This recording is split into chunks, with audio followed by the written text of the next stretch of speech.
Hello YouTube, my name is Paul Henderson and thank you for joining me today for what is my first ever YouTube video talking about Forex and my Forex journey. So this is going to be a new series that I'm doing called Path to Consistency. It's my journey from where I am now as a almost break-even trader or someone who's slightly underperforming on the path to consistency where I can on a monthly basis consistently take profits out of the Forex market. So yeah, I'll talk about who I am. So my name is Paul Henderson. I'm an IT professional. I'm married with 3 children. I used to DJ professionally, so I've been on 1Xtra. I've DJed all around the country. When I mean being on 1Xtra, I featured on 1Xtra. I DJed all around the country. I DJed in a number of nightclubs in Birmingham for many years, so that was a great career of mine in my younger days, and I enjoy working, but I'm now looking for a little bit more freedom. I'm just looking for something that can give me the financial freedom and the stability to live the life how I want to be, so that time freedom, that financial freedom. So that's what Forex I'm looking for from Forex. So my journey thus far. So I started studying the stock market back in 2015. So I started working, that's when I had my first real job. I was still DJing, but I started to slow down DJing and I got a real job. The first day I went in, I started to read books and I had an uncle who was very interested in the Forex market. At the time I started looking into different stocks, Forex, and I looked at penny stocks and the what market was it now, not the S&P 500, the Nasdaq, and I found that some stocks would move anywhere from 50 to 200% in a day.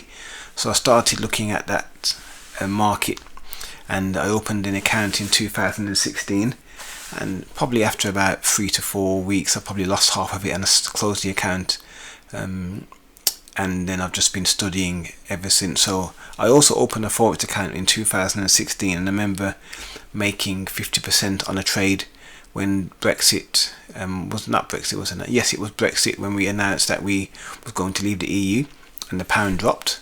I managed to double my account size in the space of a couple of hours, but I didn't really trade much with Forex. I was very heavily into equities. I think I opened another account as well, and I think I doubled it within a week, and then I lost half of that, so I closed it again, because you have to really sit there day in day out and really focus on it, and I didn't have the time to really focus on it. So ever since 2015 I've been studying, I've been reading, I've read a lot of the prominent Forex books, technical analysis books, trading books, market wizards, you name it, I've probably heard of it and read it.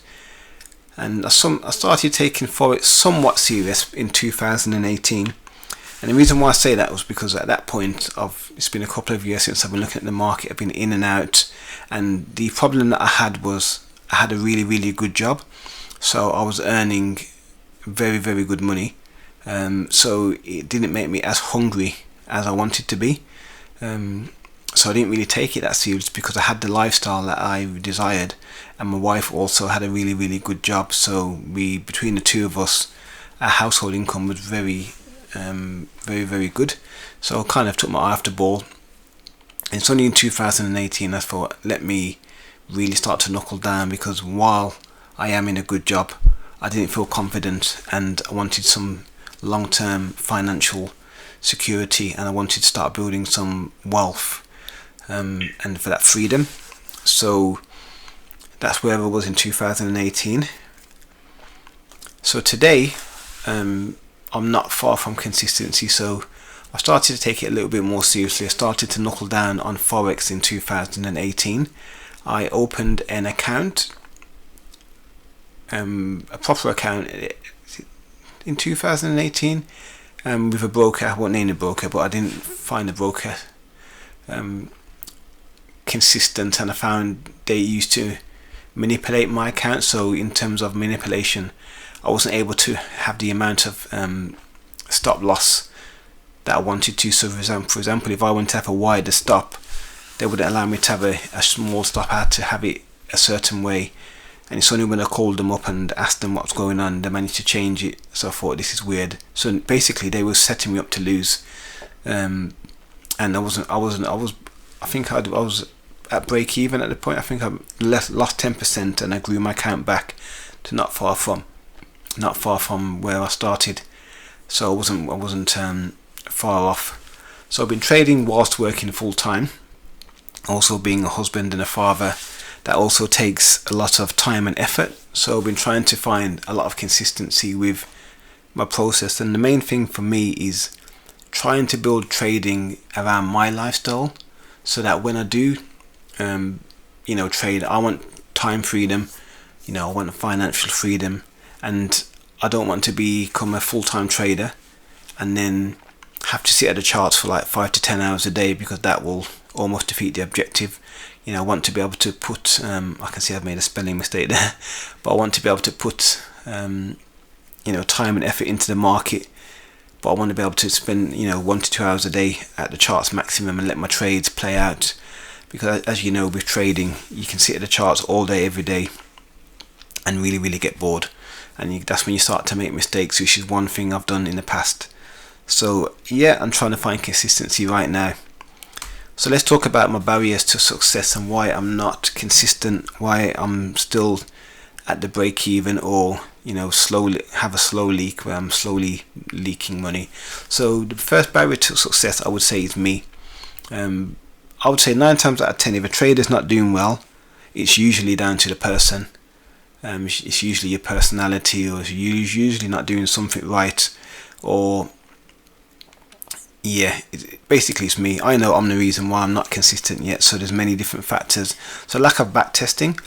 When I first started studying, I used to back test religiously, and I feel like I'm at the point where I spent so much time back testing and I couldn't find consistency. It really became a chore, and I'm trying to get the mindset back now that I need to really back test to really know my strategy. So I am not far from, I'm at the break-even point, or I'm slowly leaking, and I don't really back test as much. So one thing I do know is when I probably start to back test and start to find a consistent strategy, I'll definitely will see improved results.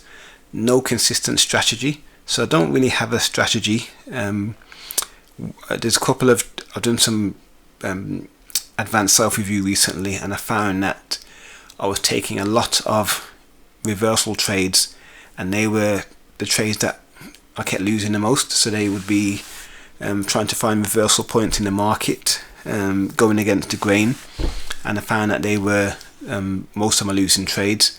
Whereas my continuation trends, like my flags and my technical analysis, which is my style, by the way, with flags and pull back and breakout, so on and so forth, I found that continuation patterns were more successful than the reversal patterns. So not having a consistent strategy, just almost looking at the charts on a daily basis, do my analysis on a weekend, looking at key areas of interest, so significant highs, significant lows, any patterns that are forming, and trying to predict where the market will go based on technical analysis. Also poor record keeping. So before May, June, July, so before May, I never really kept great records. So I never analysed my trades, I didn't keep a record of my performance, and very much didn't take it seriously. Now there's no fluke since May, when I started to keep records. One, I can go back and analyse my trades, and that's on a future video that I will do, is analyse all my trades and my results so far, to kind of see where my areas, and I know where they are, but I will share that in another video. And two, it helps you keep a good track of performance. So you sometimes I doubt myself and I feel like I'm not doing well. But then when I look back at my trades and my performance and some of the good trades that I have taken, I can see their progress, and on a month-to-month basis I can see the progress of some of the good trades that I have taken. So keeping good records is very, very essential. So what I have been doing now, and I do need to improve on that, is I've been keeping a journal of all my trades. So any trades that I take, why I took the trade, how I took the trade, stop loss, profit targets, my thought process before the trade, my thought process after the trade, asking myself questions like, would I take that trade again, would I do anything differently? And since I've been doing that, and I noticed every month I start asking myself more and more questions about my trades. One, it stops me from getting into as much bad trades, and two, it helps me understand a lot more about my thought process, and just understanding why I'm getting into trades. And that comes on to the next one, which is fast thinking. Now, I haven't finished the book, so I'm not going to proclaim that I have, but I've started to read a book called Thinking Fast and Thinking Slow, and straight away I really understand that I'm a fast thinker. So what that means is we have two brains, one that thinks fast and it kind of thinks quickly off its feet, almost intuitively, and we have a slow thinking part of our minds which takes time. It thinks analytically. It usually gets answers right. So I, as a trader, think fast. I look at the charts, I look at something and I think, yeah, let me jump in. Whereas if I slowed down, I took my time, went through my plan before I put a trade on, really analysed the trade, I probably wouldn't take 60 to 70% of the trades that I had taken previously if I slowed down my thinking. And again, that would make me more money, or probably stop me from losing as much money. And even last month, July, I was up for the month only by 1.5%, and then on the last day of the month I placed two trades which both were bad trades looking back, and I ended up being down 0.5% for the month. So going from a winning month to a losing month, which would have been my second consistent winning month, only by a small margin, but it's better than nothing. I think the month before was up 0.5%. It's different, and the difference is the small thought processes and errors. So it is down to me. Again, I'm going to show you some trades in a moment. One example of a bad trade and one example of a good trade. And that month when I was up 0.5%, the good trade I'm going to show you, I actually made a mistake with my position size. So rather than banking 2.5 to 3% on the trade, I think I only banked 0.755%, which would have been a difference between a 2 to 3% month, which would have been one of my biggest months, compared to a 0.5% month. So it's just these small margins that I have to work out to hopefully push me on that path to success. So I'm going to show you an example of a bad trade. So as you can see, this looks like a mess. In hindsight, I look back and I think, what was I thinking here? I think my thought process, one thing I continue to do is kind of trying to find reversal patterns and go against the grain. So as you can see here, subjective, but I told myself a story. So you got this, almost like this trend line here, then you got this resistance area here where you got one almost broke out of resistance, brought back in, again brought back out of this resistance area here, brought back in. So my thought process was, on this candle here, if it does move down, give it a few pips underneath to potentially move back to this profit target 1 and potentially move back down here.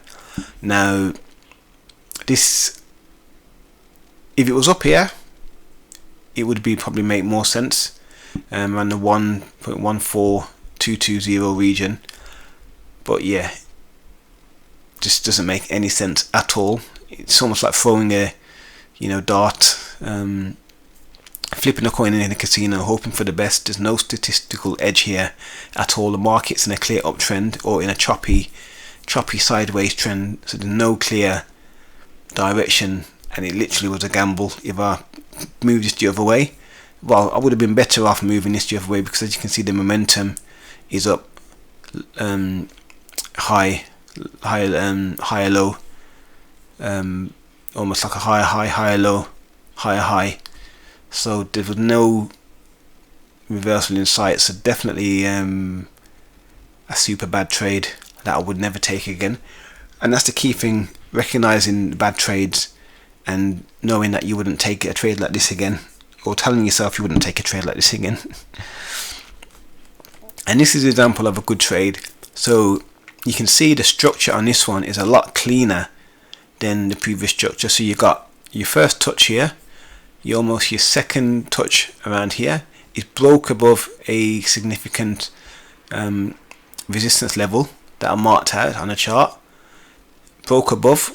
So my thought process was, I'm looking for the third touch, psychology, which is catch people on the wrong side who think it's going to continue up. And I'd literally just got stopped in this one on the third touch here, and then it broke back into the pattern. And as you can see here, it continued to move down. So as you can see, I was stopped out here because I was trailing my stop. I do believe it went on to continue down, so that's something I will work on in the future, managing my position. Maybe I could have had my stop above this level for any pullback, because market usually does pull back into areas such as this, the 154.744 area. But as you can see, even then there's a pattern within a pattern. So you got the 1, 2, 3 touch, and you got the ascending channel 1, 2, 3 touch. So very, very high probability trade with a risk entry right at the top. And I'll talk more about high probability trades and risk entries and terminology in future videos. But definitely a very clean trade. And this is what I call a reversal. Now, this is one of the reversals that I have taken, which have been good. But overall, reversal patterns are a weakness of mine. So I have decided to maybe not focus on reversals unless I get a very clear message from the market in with these kind of patterns. You know, for me, this is a high probability pattern that I would take again and again, because you can see price action broke above this key resistance area, catching longs on the wrong side of the market. Psychology, they've realized that the market isn't going up. Now they're all bailing, and then the shorts who were waiting for that all jumping in. So I do believe this one ended up moving down a lot more. So yeah, an example of a good trade. So this tells me that I can do it. So once you know you can do something, it's just about getting that consistency, getting rid of the bad trades, getting rid of all the negative stuff and that gambling mentality, and and definitely working on that. So let's talk about path to consistency. So for me to get consistent, one thing I need to do, which I didn't put on here, was definitely stop looking at other traders and watching YouTube videos, because sometimes you can see other traders out there and they're talking about big profits and they're showing the lifestyle, and a lot of it is marketing, a lot of it is not accurate, and a lot of it is just to get people to sign up to their signal service or some sort of training plan that they've delivered. And a lot of people who pretend to be successful in Forex actually make money off the signals and off the chat rooms and so on and so forth, and they're not really good traders. But sometimes on Instagram or on YouTube you see these videos, I made 25k in a month, went from 1k to 25k, and to me that shows that you're using high risk, and you've probably blown 10 accounts to try and get to that one account, which is not good trading. So that's one thing I need to start looking at. Secondly, I need to back test multiple pairs and strategies. So I'm currently looking at multiple strategies at the moment, and I'll be back testing and just asking very good questions. Questions like, what happened in the first hour of the when London opens, or what happens when London and New York cross over and New York opens? What's the market like during those times? If the market's up on that day, does it continue to be up? If it's down from the next day, does it continue to be down? If the market opens up, does it stay up for the whole day? So questions like that, just to find an edge. And if I can ask good questions and end up finding an edge, and you find out that 60% of the time, if the market opens at a high, it'll move on to continue to, move to new highs for that day or next day. That's an edge. Or if I find a pattern, for example, if I find a flag or a head and shoulders pattern, and I find that pattern works on a yen pair, so pound yen for example, then they're the edges that I'm looking for. So if I find that pattern 50 times and 40 out of the 50 times it works for me, that's the kind of edge I'm looking for. So back testing multiple pairs and strategies. Accurate record keeping, so keeping accurate records, which is something that I do. have a solid trading plan. So I do have a trading plan. It's still being worked on, so that's something I will look at in the future to get a consistent trading plan, which will constantly evolve. But as I've been trading more and more the last month or two, there's some things that I will take out of my current plan, and some trades that I'll add to my current plan, and just some questions that I'll add into the plan, and some risk parameters. So that's work in progress.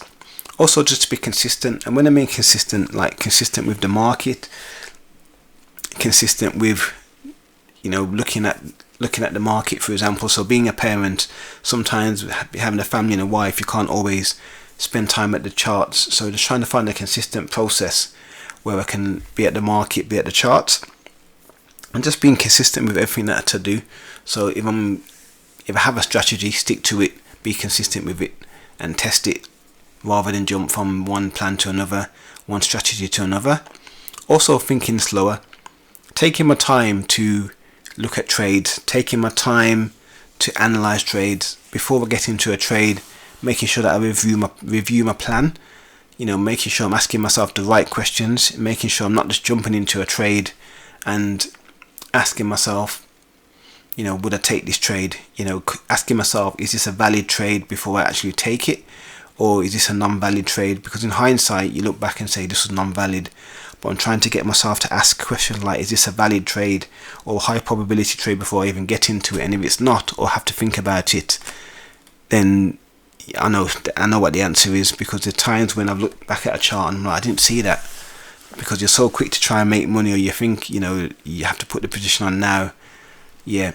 And again, cutting out mistakes. So there's definitely a couple of mistakes that I've made that have cost me money, and that could be the difference between me being, at break even, going into profitability, and my account being in a small drawdown. So yeah, definitely cutting out mistakes is a big thing. And again, it goes back to slow thinking, just taking my time, having a process, maybe having a checklist, of things to make sure I check off before I enter a trade. And again, if I miss a trade, so be it, but it's better to have a checklist, go through your trades properly and do the right things, then make mistakes. And last thing is having consistent goals. So I'm not going to share my goals right now, because I want to probably go away, hit my goals, and come back and say this is what I didn't hit my goals. Obviously my main goal is to be consistent, but to get to that goal, I've got a number of smaller goals which I will share with yourselves once I hit the goals. So it'll be exciting to share that with you. But yeah, having some goals, some short-term goals, to try and get to where I need to get to, and then slowly build up. So it's not a rush, I'm in no rush, because I do know that when I do become consistent, I've got lots of opportunities out there. I've got capital ready to invest when I get to the point where I am consistent, which is great for me, because one thing I'm not doing is rushing into the market. I know I've got the reward there waiting for me, the capital, and if I know I can hit a target of anywhere from 5 to 10% a month on the capital that I have available, if I can be consistent for like 6 to 8 months, that's enough for me to either consider going part-time with my job, or consider maybe even leaving my job. So the reward's there, so the light is there, and I'm not far off. So yeah, definitely first thing I want to say is thank you for watching. Follow me on Instagram, I am Paul Henderson. Do like, leave a comment, and do subscribe. I will share more about my journey once I go through week by week. So I'll start sharing things like my plan, how I'm back testing. I won't share my strategy, but I will share details of what I'm looking for in the market. I'll go through trade recaps of good trades and bad trades, and yeah, just share my journey on a week to week basis, to hopefully the point where I'm starting to be consistent, and having a channel will keep me accountable as well, because it's putting myself out there. So yeah, it's all part of the journey, part of the process. So thank you for watching. Definitely again, like, comment, and subscribe. I'm in Instagram, I am Paul Henderson, and I'll see you soon. Thank you.